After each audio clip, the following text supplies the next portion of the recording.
ನಮಸ್ಕಾರ.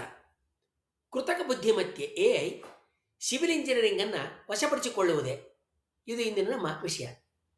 ಕೃತಕ ಬುದ್ಧಿಮತ್ತೆ ಅಂದರೆ ಕಟ್ಟಿದ ಜಾಣ್ಮೆ ಅಂದರೆ ಎಐ ಮನುಷ್ಯರ ಕೆಲಸಗಳನ್ನ ಕಿತ್ತುಕೊಳ್ತೈತೆ ಅನ್ನುವ ಭಯ ವೇಗವಾಗಿ ಮತ್ತು ವ್ಯಾಪಕವಾಗಿ ಐಟಿ ಕ್ಷೇತ್ರಗಳಲ್ಲಿ ಇತ್ತೀಚಿನ ದಿನಗಳಲ್ಲಿ ಹಬ್ತಾ ಇದೆ. ಹೆಚ್ಚು ಸಂಬಳ ಪಡೆಯುವ ಸಾಧ್ಯತೆ ಇರುವ ಐಟಿ ಕ್ಷೇತ್ರವನ್ನು ಭಾರತೀಯ ಮಧ್ಯಮ ವರ್ಗ ಆರಾಧನೆ ಮಾಡಿದೆ. ಆಡಳಿತ ವರ್ಗ ಒಪ್ಪಿಕೊಂಡತೆ, ಚಿಂತಕ ವರ್ಗ ಪ್ರಶ್ನೆ ಮಾಡದೆ ಮೂಕವಾಗೈತೆ. ಆದ್ದರಿಂದ ಭೌತಿಕ ಮತ್ತು ಅನುಷ್ಠಾನಗಳಲ್ಲಿ ತೊಡಗಿಕೊಂಡಿರುವ ಇತರ ಇಂಜಿನಿಯರಿಂಗ್ ವಲಯಗಳಲ್ಲಿರುವವರನ್ನೆಲ್ಲರನ್ನು ಕಡೆಗಣಿಸಿ ಐಟಿ ವಲಯದಲ್ಲಿ ಕೆಲಸ ಮಾಡುವವರನ್ನು ಮಾತ್ರ ಟೆಕಿಗಳು ಅಂತ ಕರೆಯುವ ಸಂಪ್ರದಾಯ ಕಳೆದ 3 ದಶಕಗಳಿಂದ ಜಾರಿಯಲ್ಲಿದೆ.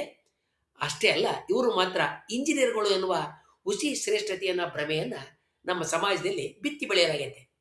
ಈ ಭಾರತೀಯ ಮನೋಭಾವವನ್ನು ಸದ್ಯಕ್ಕೆ ನಾವು ಪಕ್ಕಕ್ಕಿರಿಸಿ ಮುಂದಿನ ದಿನಗಳಲ್ಲಿ ಕೃತಕ ಬುದ್ಧಿಮತ್ತೆ ಕಟ್ಟಿದ ಜಾಣ್ಮೆ ಅಂದರೆ ಎಐ ಸಿವಿಲ್ ಇಂಜಿನಿಯರಿಂಗ್ ಮೇಲೆ ಎಂತಹ ಪರಿಣಾಮವನ್ನು ಬೀರಬಹುದು, ಅದು ಸಿವಿಲ್ ಇಂಜಿನಿಯರಿಂಗ್ನ ತನ್ನ ವಶಕ್ಕೆ ತೆಗೆದುಕೊಂಡು ಸಿವಿಲ್ ಇಂಜಿನಿಯರ್ಗಳು ಅಪ್ರಸ್ತುತ ಆಗುವಂತೆ ಬಳಕೆಗೆ ಬರದಂತೆ ಮಾಡ್ತದೆಯೇ, ಮುಂದೆ ಅದರ ಪರಿಣಾಮಗಳು ಹೇಗಿರ್ತವೆ ಅನ್ನೋದನ್ನು ಆದಷ್ಟು ವಸ್ತುನಿಷ್ಠ ದೃಷ್ಟಿನಲ್ಲಿ ಮುಂದಿನ 30 ರಿಂದ 50 ವರ್ಷಗಳ ಮುನ್ನೋಟದಲ್ಲಿ ಇರಿಸೋದಕ್ಕೆ ನಾನು ನಿಮ್ಮ ಮುಂದೆ ಇರಿಸೋದಕ್ಕೆ ಪ್ರಯತ್ನವನ್ನು ಮಾಡ್ತೇನೆ.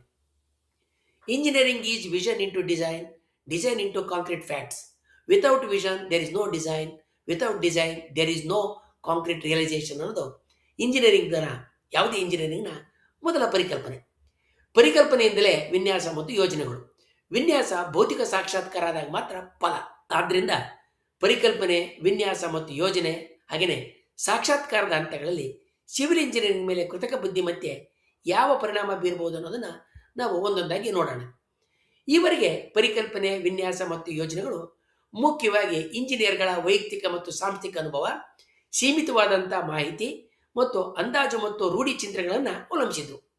ಎಐ ಅಂದರೆ ಕೃತಕ ಬುದ್ಧಿಮತ್ತೆ ಈ ಹಂತದ ಚಟುವಟಿಕೆಗಳಲ್ಲಿ ಭಾರಿ ಕ್ರಾಂತಿಕಾರಕ ತಿರುವುಗಳನ್ನ ತರೋದರಲ್ಲಿ ಯಾವುದೇ ಸಂಶಯ ಇಲ್ಲ. ಎಐ ಆಧಾರಿತ ವ್ಯವಸ್ಥೆಗಳ ಮೂಲಕ ಉಪಗ್ರಹ ಚಿತ್ರಗಳು, ಹವಾಮಾನದ ಇತಿಹಾಸ, ದತ್ತಾಂಶ, ನಗರ ವಿಸ್ತರಣೆಯ ಮಾದರಿಗಳು, ಸಾರಿಗೆ ಮತ್ತು ನೀರಿನ ಹರಿವಿನ ದಾಖಲೆಗಳು ಕೈ ತುದಿನಲ್ಲಿ ದಕ್ತವೆ.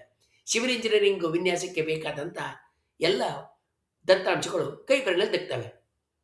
ಆರಂಭಿಕ ಪರಿಕಲ್ಪನೆ, ವಿನ್ಯಾಸ ಮತ್ತು ಯೋಜನೆಗಳನ್ನು ರೂಪಿಸೋದಕ್ಕೆ ನೆರವಾಗಿ ಸಾಂಪ್ರದಾಯಿಕ ನಿಲುವುಗಳು ಕಣ್ಮರೆಯಾಗ್ತವೆ.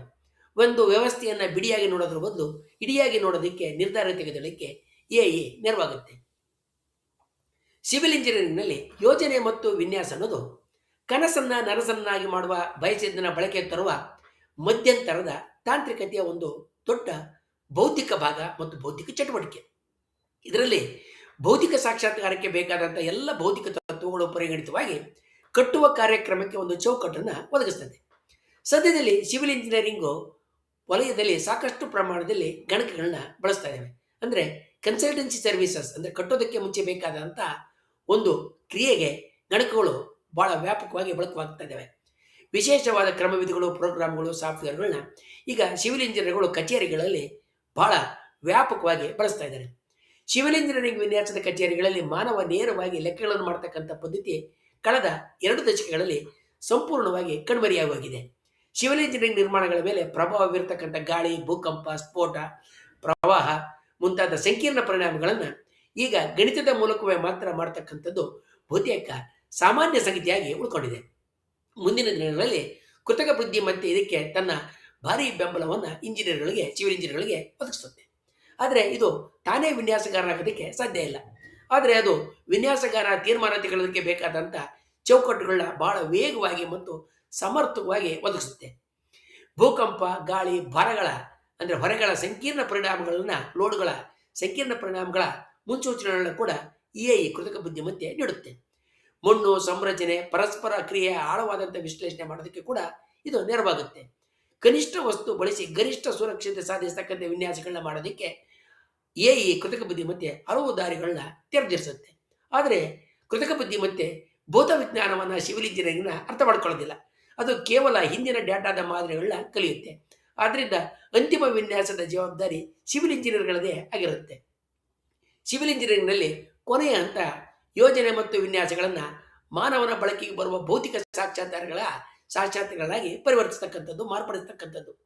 ಸಿವಿಲ್ ಇಂಜಿನಿಯರಿಂಗ್ ಕೆಲಸ ಮಾಡುವ ಎಲ್ಲ ಪರಿಸರಗಳು ಒಂದಕ್ಕಿಂತ ಇನ್ನೊಂದು ಬೇರೆ ಬೇರೆಯಾಗಿರ್ತವೆ. ಇದು ಯಾವುದೇ ವಸ್ತುವನ್ನು ಕಾರ್ಖಾನೆಯಲ್ಲಿ ತಯಾರು ಮಾಡೋದಕ್ಕಿಂತ ಬೇರೆಯದೇ ರೀತಿಯಲ್ಲಿ ಇರ್ತವೆ, ಸಂಪೂರ್ಣವಾಗಿ ಬೇರೆಯಾಗಿರ್ತವೆ. ಒಂದೇ ವಿನ್ಯಾಸದ ಎರಡು ಕಟ್ಟುಗಳನ್ನ ಎರಡು ಬೇರೆ ಬೇರೆ ಜಾಗಗಳಲ್ಲಿ ಕಟ್ಟಬೇಕಾದ್ರೂ ಕೂಡ ಎದುರಾಗ್ತಕ್ಕಂಥ ಸನ್ನಿವೇಶ ಸಮಸ್ಯೆಗಳೇ ಬೇರೆ ಬೇರೆ ಆಗಿರ್ತವೆ. ನಿರ್ಮಾಣ ಸ್ಥಳಗಳು ಅಸಂರಚಿತ, ಅಶಿಷ್ಟ ಅಂದರೆ ಯಾವುದೇ ನಿರ್ದಿಷ್ಟ ಚೌಕಟ್ಟಿಗೆ ಸಂಪೂರ್ಣ ಹೊಂದಾಣಿಕೆ ಆಗೋದಿಲ್ಲ.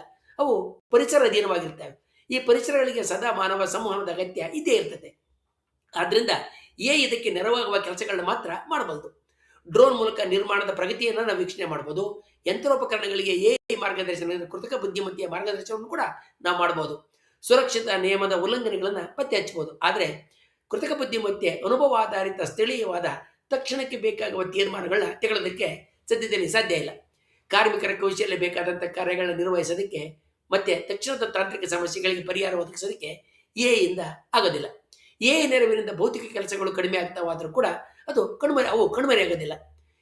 ಕೃತಕ ಬುದ್ಧಿಮತ್ತೆ ಸಂಯೋಜಿತ ಡ್ರೋನು, ಲಿಡಾರು ಮತ್ತೆ ಸೆನ್ಸರ್ಸ್ಗಳಿಂದ ಮಾನವ ಸಮೀಕ್ಷೆಯ ಅವಲಂಬನೆ ಕಡಿಮೆ ಆಗುತ್ತೆ. ಅಪಾಯಕಾರಿ ಸ್ಥಳಗಳಲ್ಲಿ ಮಾನವರ ಪ್ರವೇಶ ಕಡಿಮೆ ಆಗುತ್ತೆ. ಸೇತುವೆ, ಕಟ್ಟಡ ಮುಂತಾದ ನಿರ್ಮಾಣಗಳಲ್ಲಿ ಬಿರುಕು, ದಣಿವು ಇವುಗಳನ್ನೆಲ್ಲವನ್ನ ಮುಂಚಿತವಾಗಿ ಪತ್ತೆ ಮಾಡೋದಕ್ಕೆ ನೆರವಾಗುತ್ತೆ. ಇವು ಸಿವಿಲ್ ಇಂಜಿನಿಯರಿಂಗ್ನಲ್ಲಿ ತೊಡಗಬಹುದಾದಂಥ ಅತ್ಯಂತ ಪ್ರಬಲವಾದಂಥ ವಲಯ ಆಗುತ್ತೆ. ಸಿವಿಲ್ ಇಂಜಿನಿಯರಿಂಗ್ ನಿರ್ಮಾಣಗಳು ವೈಯಕ್ತಿಕವಾಗಿರೋದಕ್ಕಿಂತಲೂ ಬಹುಪಾಲು ಸಾರ್ವಜನಿಕ ಆಸ್ತಿಗಳಾಗಿರ್ತವೆ. ಮೊಬೈಲ್ ಅಥವಾ ಕಾರನ್ನು ಹಾಕೊಂಡು ಕೆಲ ದಿನಗಳಲ್ಲಿ ಬಳಸಿ ಬದಲಾಯಿಸುವಂತೆ ಅಥವಾ ಬಿಸಾಡುವಂತೆ ತಕ್ಷಣವೇ ಬಳಕೆಯಿಂದ ದೂರಕ್ಕೆ ಇವನ್ನ ತೆಗೆಯೋದಕ್ಕೆ ಆಗೋದಿಲ್ಲ. ನಾಗರಿಕ ಮೂಲಸೌಕರ್ಯಗಳು 50 ರಿಂದ 100 ವರ್ಷಗಳ ಕಾಲ ಸೇವೆಯನ್ನು ನೀಡ್ತವೆ. ತಂತ್ರಜ್ಞಾನ ಬದಲಾವಣೆ ಆಯಿತು ಅಂದ ತಕ್ಷಣ ಯಾವುದೇ ಅಣೆಕಟ್ಟೆ, ಸೇತುವೆ, ರಸ್ತೆ, ನೀರಿನ ಸರಬರಾಜು ಯೋಜನೆ, ಒಳಚರಂಡಿ ಯೋಜನೆ ಅಥವಾ ಕಟ್ಟಡವನ್ನು ಹೊಸ ತಂತ್ರಜ್ಞಾನಕ್ಕೆ ಬದಲಾಯಿಸೋದಾಗ್ಲಿ ಅಥವಾ ಬಳಕೆಯಿಂದ ಕೈ ಬಿಡೋದಾಗ್ಲಿ ಸಾಧ್ಯ ಇಲ್ಲ. ಅದರ ಬದಲು ನಿರ್ವಹಣೆಯ ಮೂಲಕ ದೀರ್ಘಾವಧಿ ಬಳಕೆಗೆ ಬರುವಂತೆ ಮಾಡೋದೊಂದೇ ನಮ್ಮ ಮುಂದಿರ್ತಕ್ಕಂಥ ದಾರಿ. ಬಳಕೆಯಿಂದ, ಕೃತಕ ಬುದ್ಧಿಮತ್ತೆಯ ಬಳಕೆಯಿಂದ ಮುಂಚಿತ ನಿರ್ವಹಣೆ ಅಂದರೆ ಪ್ರಿಡಿಕ್ಟಿವ್ ಮೇಂಟೆನೆನ್ಸು, ನಿರ್ಮಾಣದಲ್ಲಿ ಉಂಟಾಗ್ತಕ್ಕಂಥ ಬಾಧೆಗಳ ಮುನ್ಸೂಚನೆ ಮತ್ತೆ ವೆಚ್ಚ, ಹಾಗೆಯೇ ಸುರಕ್ಷತೆಯ ಸಮತೋಲನಗಳನ್ನ ಸಾಧಿಸೋದಕ್ಕೆ ಎಲ್ಲ ಸಾಧ್ಯತೆಗಳಿವೆ. ಆದರೆ ಕೃತಕ ಬುದ್ಧಿಮತ್ತೆಯನ್ನು ಬಳಸಿ ದುರಸ್ತಿ ಅಂದರೆ ರಿಪೇರಿ ಮಾಡ್ತಕ್ಕಂಥದ್ದು ಮತ್ತು ಪುನರ್ ನಿರ್ಮಾಣ ಮಾಡ್ತಕ್ಕಂಥದ್ದು ಮಾನವನ ನೆರವಿಲ್ಲದೆ, ಶ್ರಮವಿಲ್ಲದೆ ಸಾಧ್ಯ ಇಲ್ಲ. ಸಿವಿಲ್ ಇಂಜಿನಿಯರಿಂಗು ಸಾರ್ವಜನಿಕ, ವ್ಯಾಪಕವಾಗಿ ಭೌತಿಕ ಆಗಿರೋದ್ರಿಂದ ಅದರ ಸೋಲು ದೇಶ, ನಾಗರಿಕತೆ ಮತ್ತು ಸಮಾಜಗಳ ಮೇಲೆ ಭಾರಿ ಪರಿಣಾಮವನ್ನು ಉಂಟು ಮಾಡ್ತದೆ. ಒಂದು ಬಿದ್ದ ಕಟ್ಟಡವನ್ನು ತೆರವುಗೊಳಿಸ್ತಕ್ಕಂಥ ಶ್ರಮ ಅದನ್ನು ಕಟ್ಟುವ ಶ್ರಮ ಮತ್ತು ವೆಚ್ಚಕ್ಕೆ ಸನಿಹದಲ್ಲಿರುತ್ತೆ. ಕೆಲವೊಮ್ಮೆ ತಪ್ಪನ್ನು ತಿದ್ದುವ ಶ್ರಮ ಮತ್ತು ವೆಚ್ಚ ಹೊಸದರ ನಿರ್ಮಾಣಕ್ಕಿಂತಲೂ ಹೆಚ್ಚಿಗೆ ಇರ್ತದೆ. ಸಿವಿಲ್ ಇಂಜಿನಿಯರಿಂಗು ಒಂದು ನಾಗರಿಕ ಹೊಣೆಗಾರಿಕೆ ವೃತ್ತಿ. ಅದರ ತಪ್ಪುಗಳ ಪರಿಣಾಮ ಸಾರ್ವಜನಿಕ ಮತ್ತು ಕಾನೂನು ತೆಕ್ಕೆಗೆ ಬರ್ತದೆ. ಕೃತಕ ಬುದ್ಧಿಮತ್ತೆಗೆ ಕಾನೂನು ಜವಾಬ್ದಾರಿ ಇಲ್ಲ, ಅದಕ್ಕೆ ನೈತಿಕ ಹೊಣೆಗಾರಿಕೆ ಸಾಧ್ಯ ಇಲ್ಲ. ಆದರೆ ಎಲ್ಲ ದೋಷಗಳ ಹೊಣೆಗಾರಿಕೆ ಮಾನವನ ಮೇಲೆ ಅಂದರೆ ಸಿವಿಲ್ ಇಂಜಿನಿಯರ್ ಮೇಲೆ. ಆದ್ದರಿಂದ ಕೃತಕ ಬುದ್ಧಿಮತ್ತೆ ಸಲಹೆಗಾರರಾಗುವುದೇ ಹೊರತಾಗಿ ಸಿವಿಲ್ ಇಂಜಿನಿಯರಿಂಗ್ನಲ್ಲಿ ಸದ್ಯಕ್ಕೆ ತೀರ್ಮಾನಕಾರರಾಗಿರ್ತಕ್ಕಂಥ ಯಾವುದೇ ಒಂದು ಸಾಧ್ಯತೆ ಕೂಡ ಇಲ್ಲ. ಕೃತಕ ಬುದ್ಧಿಮತ್ತೆ ಕಟ್ಟಿದ ಜಾಣ್ಮೆ ಅಂದರೆ ಕಾಲದಲ್ಲಿ ಸಾಂಪ್ರದಾಯಿಕ ದಾರಿಗಳ ಮೇಲೆ ಅವಲಂಬಿತರಾದಂಥವರು, ಕ್ಷೇತ್ರಜ್ಞಾನ ಅಂದರೆ ಫೀಲ್ಡ್ ನಾಲೆಡ್ಜ್ ಇಲ್ಲದೆ ಇರತಕ್ಕಂಥವರು ಹಿಂದುಳಿದ್ರೆ ಕ್ಷೇತ್ರ ಅನುಭವ, ಫೀಲ್ಡ್ ನಾಲೆಡ್ಜು ಮತ್ತು ಉಪಕರಣಗಳ, ಕೃತಕ ಬುದ್ಧಿಮತ್ತೆ ಉಪಕರಣಗಳ ಜ್ಞಾನ ಹೊಂದಿರತಕ್ಕಂಥವರು, ವಸ್ತು ಸ್ವಭಾವ ಮತ್ತು ಮಾನವ ಬಳಕೆಯನ್ನು ಅರ್ಥ ಮಾಡಿಕೊಂಡವರು ಉಳಿತಾರೆ. ಭವಿಷ್ಯದ ಸಿವಿಲ್ ಇಂಜಿನಿಯರ್ ಅಪಾಯ ನಿರ್ವಹಣೆಕಾರ, ಮೂಲ ಸೌಕರ್ಯ ತಂತ್ರಜ್ಞ ಮತ್ತು ಮಾನವ ಮತ್ತು ಕೃತಕ ಬುದ್ಧಿಮತ್ತೆಯ ಸಂಯೋಜಕನಾಗಿ ಕೆಲಸ ಮಾಡ್ತಾ ಇರ್ತಾನೆ. ಸಿವಿಲ್ ಇಂಜಿನಿಯರಿಂಗ್ ಅನ್ನೋದು ಮೂಲತಃ ಭೌತಿಕ ಜಗತ್ತಿನೊಂದಿಗೆ ನೇರವಾಗಿ ಸಂಬಂಧ ಹೊಂದಿರತಕ್ಕಂಥ ಶಾಖೆ. ಮಣ್ಣು, ಕಲ್ಲು, ನೀರು, ಉಕ್ಕು, ಕಾಂಕ್ರೀಟು, ಹವಾಮಾನ, ಗಾಳಿ, ಭೂಕಂಪ ಮತ್ತು ಮಾನವ ಬಳಕೆ ಜೊತೆಗೆ ಸಂಬಂಧಿಸಿದ ಮೂಲ ಸೌಕರ್ಯಗಳ ಯೋಜನೆ, ವಿನ್ಯಾಸ, ನಿರ್ಮಾಣ ಹಾಗೂ ನಿರ್ವಹಣೆಯೇ ಇದರ ಪ್ರಧಾನ ಉದ್ದೇಶ. ಈ ಕಾರಣದಿಂದ ಕೃತಕ ಬುದ್ಧಿಮತ್ತೆ ಸಿವಿಲ್ ಇಂಜಿನಿಯರಿಂಗ್ ಅನ್ನು ಸಂಪೂರ್ಣವಾಗಿ ಬದಲಾಯಿಸೋದಿಲ್ಲ. ಆದರೆ ಈ ಶಾಖೆಯ ಕಾರ್ಯವಿಧಾನವನ್ನು ಆಳವಾಗಿ ಅದು ರೂಪಾಂತರಗೊಳಿಸುತ್ತೆ ಮಾತ್ರ. ಕೃತಕ ಬುದ್ಧಿಮತ್ತೆ ಸಿವಿಲ್ ಇಂಜಿನಿಯರಿಂಗ್ ಅನ್ನು ಬದಲಾಯಿಸೋದಿಲ್ಲ, ಆದರೆ ಸಿವಿಲ್ ಇಂಜಿನಿಯರಿಂಗ್ ಅನ್ನು ಮಾಡುವ ವಿಧಾನವನ್ನು ಶಾಶ್ವತವಾಗಿ ಅದು ಬದಲು ಮಾಡುತ್ತೆ ಅಂತ ಹೇಳ್ಬೋದು. ಮುಂದಿನ 25 ರಿಂದ 50 ವರ್ಷಗಳಲ್ಲಿ ಸಿವಿಲ್ ಇಂಜಿನಿಯರಿಂಗ್ ಹೆಚ್ಚು ಬುದ್ಧಿವಂತ ಆಗುತ್ತೆ, ಜಾಣ ಆಗುತ್ತೆ, ನಿರ್ಮಾಣ ಸುರಕ್ಷಿತ ಅಂತ ತಲುಪುತ್ತೆ, ಇಂಜಿನಿಯರ್ಗಳ ಪಾತ್ರ ಹೆಚ್ಚು ಗಂಭೀರ ಆಗುತ್ತೆ, ಭೌತಿಕ ಕೆಲಸ ಅಪಾಯ ರಹಿತ ಆಗುತ್ತೆ, ಆದರೆ ಅಳಿಸೋಗೋದಿಲ್ಲ. ಕೃತಕ ಬುದ್ಧಿಮತ್ತೆ ಸಿವಿಲ್ ಇಂಜಿನಿಯರಿಂಗ್ಗೆ ಪರ್ಯಾಯ ಅಲ್ಲ, ಅದು ಒಂದು ದೊಡ್ಡ ನೆರವಾಗುವ ಸಾಧನವಾಗಿ ಬದಲಾಗುತ್ತೆ.